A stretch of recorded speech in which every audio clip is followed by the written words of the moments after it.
This podcast mainly focuses on exploring how the blaster sound was originally created. We want to understand not just the sound itself, but also the story behind it. For planning, we decided to record a solo podcast in my bedroom using a simple home setup. The room is relatively quiet, so there's not much background noise. The acoustics are actually pretty decent. We only had to deal with a bit of echo and some minor reflections. For the setup, we used Rode NT1 condenser mic with an Apogee boom and monitor through the DT-AA0 Pro headphones.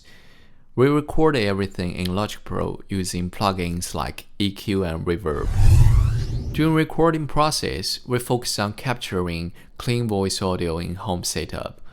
One issue we noticed was a slight background noise from the fridge in my room, mainly from the compressor. To fix that, we reduced some of low frequencies in post-production, which helped remove most of the noise.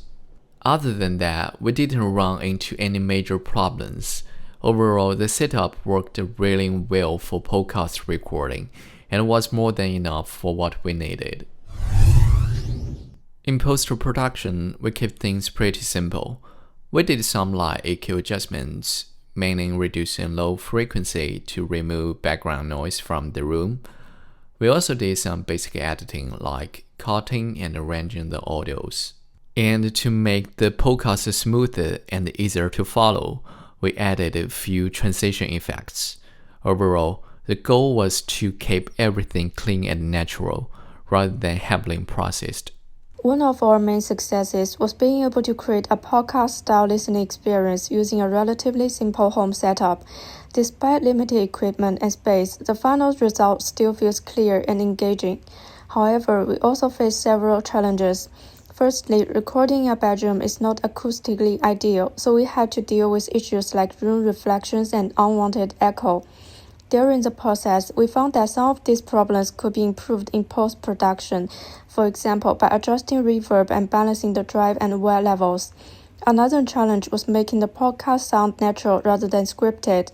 To avoid it sounding monotonous, we explored different podcast styles, including the use of background music and carefully timed transition sound effects.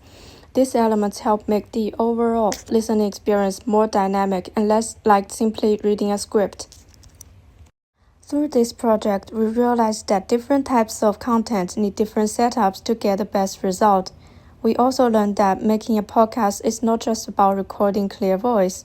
It's more like being a radio DJ. You need to use background music, sound effects, and timing to make it more engaging.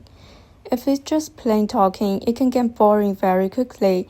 Adding these elements really helps make the listening experience more interesting.